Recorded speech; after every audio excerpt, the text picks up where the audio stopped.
गुरु सब संतों की सत्य सनातन बहुत ही सौभाग्य का समय है कि उस महाप्रभु की असीम दया दृष्टि से हम सभी लोगों को सत्संग का परम पावन अवसर मिला है।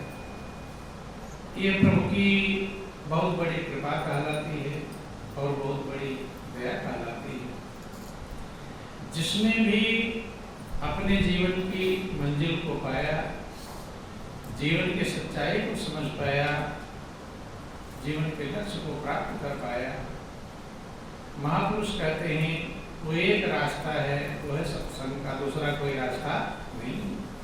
ये शास्त्रों में तो पुराण में वर्णन है, रामायण में लिखा गया कि मति कीरति गति भूति भलाई, और जब जेहि जतन जहाँ जेहि पाई, सो जानबो सत्संग प्रभाव, और लोकं वेद न आन पाओ। मति का मतलब सुमति जिसने पाया है, सद्बुद्धि पाया है, कीर्ति यश पाया है, गति का मतलब उद्धार पाया है, भूति का मतलब ऐश्वर्य भलाई कल्याण जिसने भी किया है, तो कहते हैं जब जिस भी यत्न से किसी ने प्राप्त किया तो वो एक यत्न है, वो है सत्संग का। लोकों वेद न आन पाओ, दूसरा कोई उपाय ना वेदों में वर्णित है, शास्त्रों में, और ना संसार में प्रचलित है, ना लोक रीति में दूसरा कोई उपाय है और ना वेद रीति में।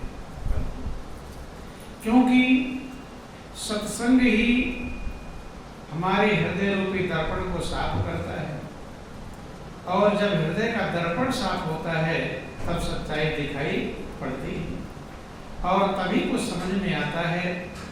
इसलिए आप लोग सुनते हैं कि बिन सत्संग विवेक न होई, और राम कृपा बिनु सुलभ न सोई। बिना सत्संग के मनुष्य के अंदर सद्विवेक पैदा नहीं होता है। इस संसार में सभी लोग आते हैं और जिंदगी जीकर अपने जीवन को गुजार कर इस दुनिया से चले जाते हैं, लेकिन जिंदगी क्यों मिली है, जिंदगी का यथार्थ क्या है, क्या पाना है जीवन में, क्या कर लेने से हमारी जिंदगी सार्थक कहलाएगी। सत्य असत्य का विवेक लोग कर पाते नहीं, और इसीलिए इस भ्रम जाल में ही उलझ करके उलझन में अपनी जिंदगी गुजारते हैं, अर्थात जिंदगी सुलझ पाती नहीं। और महापुरुष कहते हैं कि जीवन आनंद का भंडार है, शांति का स्रोत है और सुखों का मूल है, लेकिन ये उसी के लिए है जो उस राज को समझ पाता है, जो सच्चाई को समझ पाता है। नहीं तो दुनिया ऐसी है कि जिस दुनिया के लिए लोग रात दिन दौड़ते हैं, लास्ट में उसका निष्कर्ष मिलता है बेचैनी, अशांति, दुख, यही प्राप्त होता रहता है। जैसे किसी व्यक्ति को कह दो कि तुम्हें खूब अच्छी चीज देंगे, उसके मन की इच्छा वाली चीज दे दो, और बाद में कहो उसके बाद तुम्हें डंडे बरसाएंगे, तो लेना चाहेगा? फिर वो लेना पसंद नहीं करेगा, समझदार नहीं लेना पसंद करेगा। लेकिन दुनिया की यही रीति है, दुनिया में यही होता है कि थोड़ा सा सुख के लोभ में हमेशा का दुख जीव प्राप्त कर लेता है। पाता कि नहीं पाता? रहता किसमें है कि मिलेगा सुख, उसके पीछे जो दुख छिपा हुआ है उसको समझ नहीं पाता है। महापुरुष समझाते हैं कि ऐसा कोई संजोग नहीं जिसका हो कभी वियोग नहीं। इस दुनिया में ऐसा कोई संजोग नहीं है, संजोग माने मिलन, ऐसा कुछ भी नहीं मिलेगा जिसका वियोग ना हो, या मिलेगा कुछ? तो संजोग से, जिसके संजोग से जितना सुख मिलता है उसके वियोग से उतना ही दुख मिलता है। तो किस लिए खुशी में दौड़ रहे हैं कि संजोग मिलेगा, लेकिन पीछे क्या छिपा है? वियोग छिपा हुआ है। उस वियोग को देखते नहीं। वियोग महापुरुष कहते हैं कि ऐसा कोई संजोग नहीं जिसका हो कभी वियोग नहीं, और ऐसा कोई सुख भोग नहीं जिसके पीछे दुख रोग नहीं। ऐसा कोई सुख का भोग ही नहीं है जिसके पीछे दुख का रोग मौजूद ना। तो क्या मिलता? दुख का रोग मिलेगा कि नहीं? उसी पीछे लगा हुआ है। सुख भोग के पीछे क्या मिला है? दुख का रोग पीछे ही आ रहा है, लेकिन हम सुख भोग पाने के लिए दौड़ते रहते हैं और पीछे दुख का रोग छिपा हुआ है, ये समझ नहीं पाते हैं। और इसलिए हमेशा संसार में जीव दुख उठाता है। क्या उठाता रहता है? प्रयास करता है सुख पाना। प्रयास किसके लिए कर रहे हैं? सुख पाने के लिए। और थोड़ा सा सुख मिला और उसके बदले बहुत ज्यादा दुख। वो एक बार नहीं, ये ना जाने कितने बार होता है, लेकिन मनुष्य सजग हो पाता, समझ पाता नहीं है। सोचता है चलो इस सुख में दुख मिल गया, अब ऐसा दूसरा सुख ढूंढूंगा उसमें, फिर ताकि उसके पीछे दुख न मिले, ढूंढता रहता है। लेकिन वो भी जब सुख ढूंढ लेता है तो उसके पीछे भी क्या है? जैसे हर चीज की परछाई होती है। परछाई होती कि नहीं होती? आप लोग जब घर से आए हैं तो आपकी छाया घर पर थी या साथ आई है? कहाँ आई है?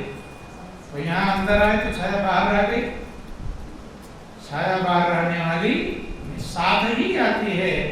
ऐसे सुख प्रतिबिंब, सुख का प्रतिबिंब दुख ही है, उसके पीछे साथ में जुड़ा ही जुड़ा है। वो छोड़ता नहीं।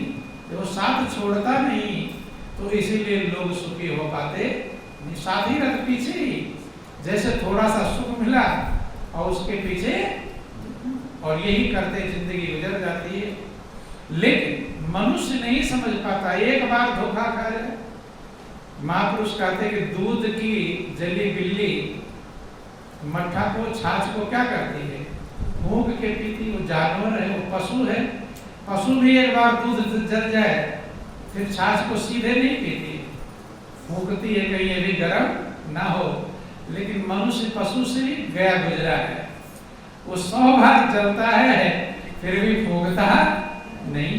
बोलो वृंदावन बिहारी लाल की, उमापति महादेव की। बता दे किस प्रकार से दुनिया के सुख के हम पीछे पड़े रहते हैं और बार बार दुख मिलता रहता है, लेकिन हम सजग नहीं हो पाते, विवेक नहीं पैदा हो पाता कि आगे जो हम सोच रहे हैं उसमें सुख मिलेगा, उसके पीछे भी दुख वाली छाया आएगी। ये समझ पाते? अगर ये समझ जाए तो फिर वो सजग हो जाए। जो ये समझ जाता है कि जो जिस सुख के पीछे हम दौड़ रहे हैं उसी के पीछे दुख आ रहा है, साथ में ही जोड़ा है, वो अलग होने वाला नहीं। इसलिए एक फार्मूला याद रख लें कि ऐसा कोई संजोग नहीं जिसका हो कभी वियोग नहीं। कुछ भी ऐसा नहीं मिलेगा दुनिया में जो वियोग जो छूटे ना। जो मिला है वो हमेशा साथ रह सकता नहीं, और कब बिछड़ जाए कोई राज कह सकता नहीं। मन क्या कहता है? अब मिल गया अब छूटे ना, ये छूटने का मन कहता है। जो भी चीज मिल गई उसे छोड़ना पसंद नहीं, कहीं धोखा है। यही मन का धोखा है। जब छूटना है ये तो ये क्यों सोच रखा है कि छूटे ना? नियम ही उसका कि ऐसा कोई संजोग नहीं जिसका हो कभी वियोग नहीं, और ऐसा कोई सुख भोग नहीं जिसके पीछे दुख रोग नहीं। तो जो भी सुख आपको, जो सुख की लालसा जहां आप करते हैं उसके साथ में ये भी समझ लेना इसी के पीछे दुख मिलेगा। ये समझते हैं क्या? ऐसा समझ सुख ही सुख मिलेगा, बस यही हाल, दुख का नाम निशान नहीं। वही चीज ढूंढते हैं जिसमें सुख ही सुख मिलेगा, लेकिन ऐसा कुछ मौजूद नहीं। देखो मनुष्य की बात क्या है, पशु भी समझदार है। इसीलिए महापुरुष कहते हैं कि जग में पशुचंगियाइयां खर खावे अमृत दें, नाम बिहोड़े आदमी दृढ़ जीवन कर्म करे। पशु भी हरा घास खाकर मीठा दूध देता है, लेकिन मनुष्य फल फूल व्योम मिष्ठान, घी दूध दही हलवा पूरी रबड़ी मलाई क्या क्या खा लेता है, राज गजौड़ी राजभोग सब कुछ खा लेता है, लेकिन उसके बाद जिसकी कृपा से यह सब मिला है उसकी याद कर पाता नहीं, उसको धन्यवाद नहीं दे पाता, उसमें चोरी करता है, उसमें कमी करता है, उसमें धोखा देता है, मन का धोखा, उसमें बहाने बनाता है। बंधुओं, एक जिक्र आता है कि किस प्रकार से मनुष्य सजग, पशु सजग हो जाता है लेकिन मनुष्य सजग नहीं होता। एक राजा होगा, तो राजा ने देखा कि बकरा कितना भी खा लेता है लेकिन उसके सामने हरी घास रखोगे फिर भी खा ही लेता है। क्या कर लेता है? राजा ने ऐलान कर दिया कि जो भी इस बकरे का पेट भर देगा, क्या कर देगा? पेट भर देगा, उसे ढेर सारा इनाम दूंगा। इनाम रख दिया, इतना इनाम मिलेगा। अब कई लोग और नहीं अगर पेट भर पाए तो फिर सजा मिलेगी, सजा का भी ऐलान कर दिया। तो बकरा कितना भी खिलाकर लोग लावे हैं और जब उसके सामने अच्छा अच्छा रखें फट से मुंह मार, नहीं समझ में, पेट भरा हुआ है फिर भी कितना भी खिला के लावे और सब उनको सजा मिल जाएगी। फिर दूसरा सोचा मैं इतना खिलाऊंगा, इतना खिला के लाऊंगा कि पूरा पेट भरा रहेगा तो फिर कैसे खाए? समझ में? वो पूरा खूब अच्छे अच्छे घास, अच्छे अच्छे चारे खिला कर लाता, लेकिन जब राजा कुछ रखवाता उसके सामने फट उसमें वो 2000 पत्ता तो खा ही लेता। कहते भाई इसका पेट भरा होता तो ये खाता, अर्थात तुम इसका पेट भर पाए फिर उसे सजा मिल जाती। ऐसे बहुत लोगों को सजा मिल गई। एक समझदार व्यक्ति था, उसने अपने ज्ञान की गहराई से, विवेक कहते हैं, समझा, परखा कि क्यों बकरा पेट भरने के बाद भी खा लेता है। उपाय ढूंढा, रात भर चिंतन करता रहा, सोचता रहा उपाय, तब उसके समझ में आया। जब उसको ये समझ में आ गई बात और किसी संत से विचार विमर्श भी किया, संत ने कहा दिया कि हाँ ये बात सही है तुम्हारी, जो विचार तुम्हारे अंदर आ रहा है, मोहर लगा दिया। गया राजा के पास कि महाराज मैं बकरे का पेट भर कर ले आऊंगा। क्या ले आऊंगा? पेट भर कर ले आऊंगा। उसने कहा ठीक है, तुम्हें इनाम मिल जाएगा, लाखों रुपए इनाम में रखे गए थे। ले गया बकरे को, बकरे के खाने की जितनी भी चीजें अच्छी अच्छी सब रख दिया। उसके सामने रखता, जैसे बकरा खाने चलता एक डंडा मारता उसके मुंह में। क्या मारता? एक डंडा। जैसे मुंह बढ़ाता एक डंडा, फिर घास, फिर जितनी चीजें खाने की थी सबको रखा और फिर एक डंडा मारा। तो अब उसके सामने रखते बकरा जान गया कि खाने चलूंगा तो डंडा लगेगा, तो अब सामने रखने के बाद भी बकरा खाता नहीं। 2-4 दिन में यही हाल हो गया। अब सामने रखो तो भी खाता नहीं। ले गया कि महाराज मैं बकरे का पेट भर के ले आया। क्या ले आया हूँ? बकरे का पेट भर कर ले आया। भर गया, भर लिया, कहे सोच लो फिर सजा हो जाएगी फांसी की। फिर महाराज मैंने सोच लिया, ले गया। अब राजा ने मंत्री से कहा रखो इसके सामने खाने का सामान। खाने का ओ जो बकरा लाया था तो डंडा साथ में लिया था, वही खड़ा था बकरे, मैं इसका पेट भर कर लाया। और बकरा जैसे सामान देखा उधर मुंह ही ना कर हटा दे। क्या करे? देख रहा डंडा यहाँ मौजूद है। बंधु, अर्थात एक बकरा, एक जानवर जब जैसे खाने चलता डंडे लगते, फिर खाने तो डंडे लगते, अर्थात सुख पाने चला था दुख मिलता। वो समझ गया कि इन सुख के सामानों में दुख मौजूद है। चाहता हूं सुख के लिए, मिलेगा क्या? दुख मिलेगा। मनुष्य इस बात को अपनी जिंदगी भर यही काम करता है। जहां जहां सुख की अभिलाषा से जाता है, वहीं वहीं क्या मिलता है? दुख मिलता है, ठोकर मिलता है, बेचैनी मिलती है। लेकिन मनुष्य इतना नादान, उस बकरे से भी गया गुजरा है। वो तो 2-4 बार में 10 बार में डंडे खा करके समझ गया, लेकिन मनुष्य 100 दुख उठाता रहता है, लेकिन समझ नहीं पाता कि दुनिया में दुख मौजूद है, यहाँ सुख नाम की चीज नहीं। जहां सुख की उम्मीद करेंगे, वहीं से क्या मिलेगा? दुख मिलेगा। जिससे सुख आप चाहेंगे, उसी से क्या मिलेगा? दुख मिलेगा। लेकिन 100 ठोकर के खा करके मनुष्य सच्चाई को समझ नहीं पाता। यह मनुष्य की सबसे बड़ी भूल है, ये विडंबना है। बंधु, जरा सा सुख का सामान मिलता है और सदा के लिए क्या मिल जाता है? दुख मिल जाता है उसी में। बोलो वृंदावन बिहारी लाल की।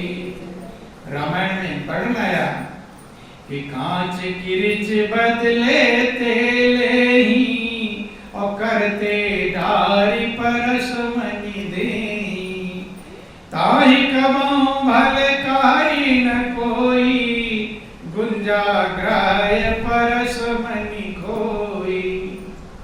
मणि के बदले कांच ले लेते। ये जो सुख के सामान जहां से मिले हैं, जिसकी कृपा से मिले हैं, आप लोग छोटी कक्षाओं में पढ़ते होंगे कि जिसने सूरज चांद बनाया। सूरज चांद किसने बनाया? जो आपको रोशनी दे रहा है, जिसके द्वारा आप जीवित हैं। एक सूरज ना रहे तो कोई फसलें नहीं पैदा होगी, कोई भी जीवन की संभावना नहीं है। तो कहते हैं जिसने सूरज चांद बनाया, जिसने चिड़ियों को चहकाया, जिसने फूलों को महकाया, जिसने सारा जगत बनाया, हम उस ईश्वर के गुण गावें और उसे प्रेम से सींचें। ये छोटी कक्षाओं में पढ़ लेते हैं जिसने सूरज चांद बनाया, लेकिन अब ध्यान नहीं रहता किसने सूरज चांद बनाया। ध्यान में कुछ मतलब नहीं है। यही धोखा है। इसी को महापुरुष माया कहते हैं, अज्ञानता कहते हैं, धोखा कहते हैं। 100 बार जीव ठोकर खाता रहता है, लेकिन उस जो आनंद का भंडार है, शांति का स्रोत है, उस प्रभु के चरणों में जीव लग पाता नहीं, उस परम सहारे को नहीं पकड़ पाता। उसमें बहाने बनाते हैं। क्या बनाते हैं? बहाना। दुनिया में बहाना नहीं। दुनिया में तो डट के हर काम मेहनत से करेंगे, वहां लापरवाही नहीं। और भजन भक्ति में वहां बहाना। महापुरुष कहते हैं कि आंख मत हक की इबादत से चुराना रोज रोज।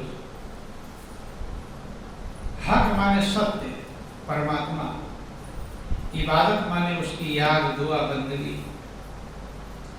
आंख मत हक की इबादत से चुराना रोज रोज। उसकी इबादत से, उसके भजन से, उसकी बंदगी से आंख मत चुराना। और बंदगी में बहाना मत बनाना रोज रोज। भजन में बहाने बनाते कि नहीं बनाते हैं?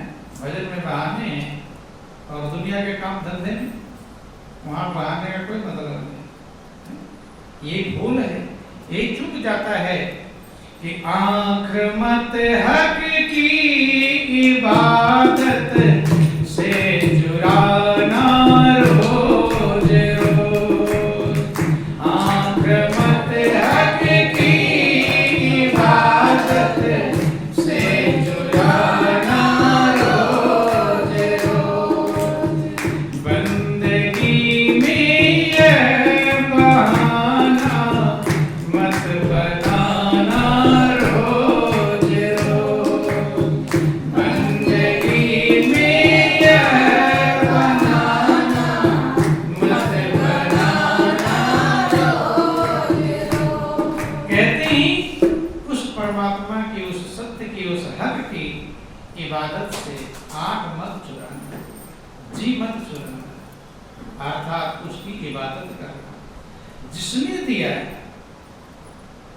जहां सुख की उम्मीद है आपको, सुख पाने के लिए दौड़े चले जा रहे हो, जिसकी कृपा से मिला है उसकी बंदगी ये नहीं कर, सुख के सामान मत प्रयोग करो, प्रयोग करो लेकिन उसको धन्यवाद देकर, उसकी बंदगी करके, उसकी याद करके तब सुख के सामानों को प्रयोग करो। लेकिन उसकी याद के लिए टाइम नहीं है और सुख के सामान के वो भोग के लिए पूरा टाइम मौजूद है।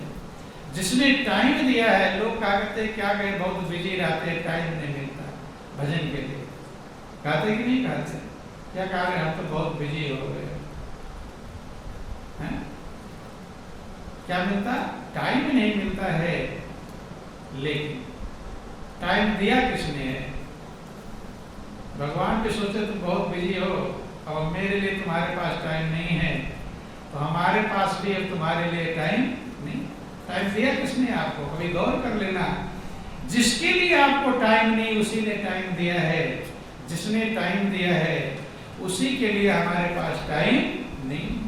ये हम अपने पैरों में कुल्हाड़ी मारते हैं कि पांव कुल्हाड़ी मारे मूर्ख अपने हाथ, अपने पैरों में कुल्हाड़ी मारे और रोए और चिल्लाएं, तो किसकी गलती है? किसी को आज्ञा से मनुष्य यही कार्य करता है। महापुरुष कहते हैं आंख मत हक की इबादत से चुराना रोज रोज, और बंदगी में ये बहाना मत बनाना रोज रोज। बंदगी में कहते क्या करें, बीमार है, बैठ नहीं पाते, भजन नहीं कर पाते, लेकिन भोजन बैठ के करते हैं कि लेट कर, उसके लिए नहीं दिक्कत है। भोजन बैठ के कर लेंगे, नहाना बैठ के कर लेंगे, खाना हर काम बैठ के कर लेंगे, लेकिन भजन के लिए क्या कहें, तबीयत नहीं सही, ये भूल है। ये हम खुद को धोखा देते हैं जब भोजन का बैठ के करते हो, या कोई लेट कर भोजन करता है, बता देना है। नहाते हैं बैठ कर करते हैं, लेट करते हैं, सारे काम बैठ करके, लेकिन भजन का जब नंबर आता था तो क्या करें, हम भजन बैठ कर होता है, ये भूल है। ठीक है, जितना बैठ पाओ उतना बैठो, उसके बाद लेट जाओ, फिर कोई दिक्कत नहीं, लेकिन सीधे पहले ही लेट गए तो तब दिक्कत। तो इसलिए महापुरुष कहते हैं बंदगी में ये बहाना मत बनाना रोज रोज, ये बहाना है मन का, कि मन धोखा देता है कि तुझको रोटी रसा दे है खाना रोज रोज, तुझको रोटी रसा दे है खाना रोज रोज, तेरा पहुंचाता है तुझको आप दाना रोज रोज, तेरा पहुंचाता है तुझको आप दाना रोज रोज, तुझको रोजी रसा देता है खाना रोज, रोज आपको रोजी देता है। रोजी माने काम। किसी दिन ऐसा तो जिस दिन काम न मिले आपको, कोई किसी दिन खाली रहता जिस दिन काम ना हो, तो रोज कोई ना कोई काम करते हैं, काम खत्म होता नहीं। रोजी देता है, काम देता है, खाना पहुंचाता है मालिक ने जिसको भी जीवन दिया उसको खुराक पहुंचती है। किसी का कर्म ऐसा ही हो, इतना बुरा कर्म हो जो खाना ना मिलने का हो, तब तो बात अलग है। नहीं तो पत्थर में भी कीड़े होते हैं, कुआं जब खोदा जाता कुआं की गहराई में, वहां भी मेढक निकलते हैं, वहां खुराक पहुंचती कि नहीं पहुंचती? लकड़ी होता है, लकड़ी के अंदर कीड़े पाए जाते हैं, आ जाते कि नहीं? उसे खुराक मिलती कि नहीं? बंधु कहाँ मालिक की कृपा होती है, खुराक पहुंचती है, लेकिन वो अपनी ड्यूटी से चूकता नहीं। आपके श्वास चलाने की जो प्रक्रिया है कहाँ से चल रहा है, कभी गौर किए? कौन मेरे श्वासों का जिम्मेदार है? कौन मेरे श्वास चला रहा है? कौन मेरे श्वासों को रुकने नहीं देता है? लगातार चल रहे हैं, हम सो जाते हैं लेकिन वो सोता नहीं, वो जागता रहता है, कहीं श्वास रुक न जाए। जो एक श्वास आपका रुकने नहीं दिया, जब से पैदा हुए तब से लेकर अब तक, ये रुका है कभी? एक श्वास भी भूल जाता चलाना तो न जाने कब का राम नाम सत्य हो गया होता है। जो मालिक इतना बड़ा जिम्मेदार है और उसके लिए ही हम बहाना बनाते, यही धोखा है, यही अज्ञानता है। बंधु, महापुरुष समझाते ही, समझाने का प्रयास करते हैं कि तुझको पहुंचाता है तो तेरा आदो दाना रोज रोज। आप माने पानी, दाना माने भोजन। रोज पानी मिलता होगा और रोज भोजन करते हो, खुद ही अपनी मर्जी से ना करो, बात अलग है। लेकिन महापुरुष कहते हैं कि ये कभी इसका हिसाब लगाता नहीं। कौन कर रहा है, कौन मेरे पीछे छिपा हुआ है, कौन मेरे जीवन की व्यवस्थाओं को देख रहा है, कौन हमारे भोजन करते हैं, पचने की प्रक्रिया कैसे चलती है। श्वास अगर ना चले तो कोई भोजन पचेगा? उसी में पचाने की शक्ति मौजूद है, क्षमता मौजूद है। जो देखने की दृष्टि देता है, जो सुनने की क्षमता देता है, जो बोलने की क्षमता देता है, चलने फिरने की व्यवस्था देता है। लेकिन हम उसके एहसान को समझ पाते नहीं। कितना भी हमारे लिए कर दे, लेकिन मनुष्य उसका धन्यवाद दे पाता नहीं, दे पाते नहीं। कितना भी कुछ कर दे, क्योंकि मनुष्य का सबसे बड़ा जो स्वभाव है कि भगवान कुछ भी कर देगा लेकिन हम खुश होने वाले नहीं हैं। कुछ भी कर देगा, कितना भी कुछ कर देगा, लेकिन चेहरा लटकता रहता है। खुश होते हैं? अर्थात भगवान जैसा करता है उसमें लोग राजी नहीं, राजी हैं। जो उसकी व्यवस्था में राजी हो जाए उसी पर मगन हो जाएगा। बंधुओं, लेकिन मन जैसा कहता है उसमें राजी रहते हैं, भगवान जैसा कहता है उसमें राजी नहीं। परमात्मा जो कुछ भी आपको देता है उसी में आपकी भलाई छिपी हुई। क्या छिपी है? भलाई छिपी है, लेकिन मन उसमें भलाई नहीं समझ पाता। मन कहता है, एक दिन मन से पूछ लो कि क्या क्या भगवान तुझे दे तो खुश हो जाओगे। एक दिन पूछना चाहिए अपने मन, सबको पूछना चाहिए। एक लिस्ट बना लो कि क्या क्या मुझे दे दे तो मैं खुश हो जाऊंगा, हैं? और अगर तुम जितना लिस्ट बनाओ उतना दे देगा तो भी खुश नहीं होगे, हो जाएंगे। जितना तुम्हारी लिस्ट होगी उतना बहुत लोगों को मिला होगा, मिला है कि नहीं? जैसा आप चाहते हैं उससे 10 गुना लोगों को मिला होगा, मिला है, लेकिन वो खुश हो गए। तुम कैसे खुश हो जाओगे? तुम भी खुश होने वाले, कितना जो देगा उसमें खुश नहीं होगे। सबसे बड़ी बीमारी है, क्या बीमारी है? मनुष्य के मन की बीमारी है कि प्रभु जो देंगे वो मन उसमें खुश होने वाला नहीं है। अर्थात मन का और भगवान का तालमेल नहीं बैठता। 36 का आंकड़ा होता है, भगवान देते ये है तो मन कहता ये नहीं, ये चाहिए, नहीं समझ। बोलो वृंदावन बिहारी लाल की। इसलिए मन ये कभी प्रभु की व्यवस्था में राजी होता नहीं। आज जो जो आपको मिला हुआ है, पहले मन यही कहता था कि ये मिल जाएगा मैं खुश हो जाऊंगा, कहता था। अपने मन से पूछो कि पहले तो तुम कहते थे कि शादी हो जाएगा खुश हो जाएगा, कहता था, और शादी हो गई, हो गया खुश। बोलो वृंदावन बिहारी लाल की। पहले कहता था कि हो जाएगा खुश हो जाऊंगा, खुश हुआ? एक बार नहीं 1000 बार ये झूठ बोला है तुमसे, बोला कि नहीं बोला? कितनी चीजों कहा है, ये मिल जाएगा खुश हो जाऊंगा, हुआ? छोटे बच्चे थे तो मन क्या कहता था?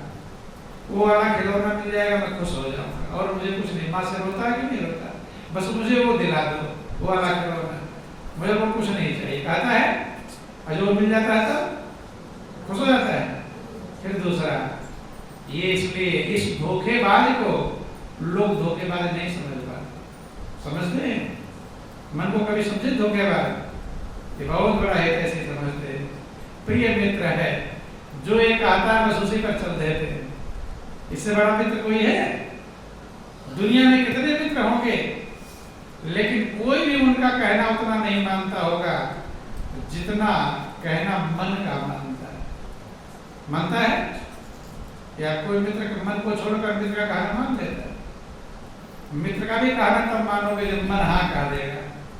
मन कहेगा हाँ ठीक है, तब तो मित्र का कहना मान लोगे। मन कहेगा नहीं, तो कितना प्रिय मित्र होगा उसका कहना मान सकते नहीं है। इसलिए सबसे बड़ा मन मीत है। कौन मीत है? मन।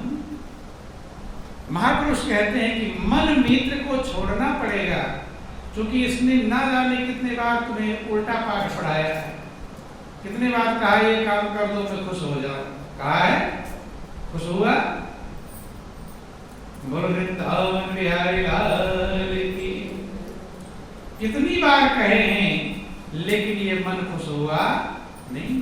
जब मन एक बार धोखा दिया, 2 बार धोखा दिया, 3 बार धोखा दिया, बंधु बकरे को 2-4 बार डंडे लगे, खाना बंद कर दिया, लेकिन मन।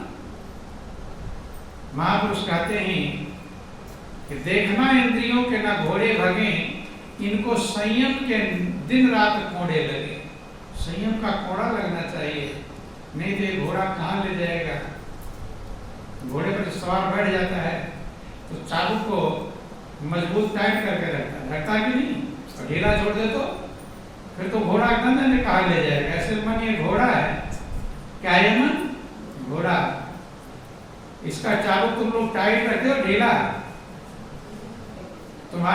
तुम जिधर ले जाना चाहते उधर बन जाता है, कि मन जिधर ले जाता उधर चले जाते हो। यही भूल है। महापुरुष कहते हैं कि मन रूपी घोड़े पर जीव सवार हो जाता है और चाबुक फाबुक लगाता ही नहीं। जिधर ले जा रहा है मन उधर ही चला जाता है। तो मन है। ये कहाँ ले जाएगा? मन की उत्पत्ति विषयों से हुई है, ये विषयों में ले जाता है, और विषय विष की ये भट्टी है, दुख का भंडार है। इसलिए लोग दुख उठाते रहते हैं। बोलिए प्रेम से गुरुदेव महाराज कि सदगुरु के चरणों में प्रीति कर मनमीत को छोड़ के देख जरा। किसको छोड़ना है? मन का जो मीत बना रखे उसको बदलो। उस मित्र की जगह पर सदगुरु को मित्र बनाना है। किसको बनाना है? अर्जुन भी अपने मन को मित्र बना रखा था, जब तक तब तक व्याकुल था, बेचैन था। क्या करो?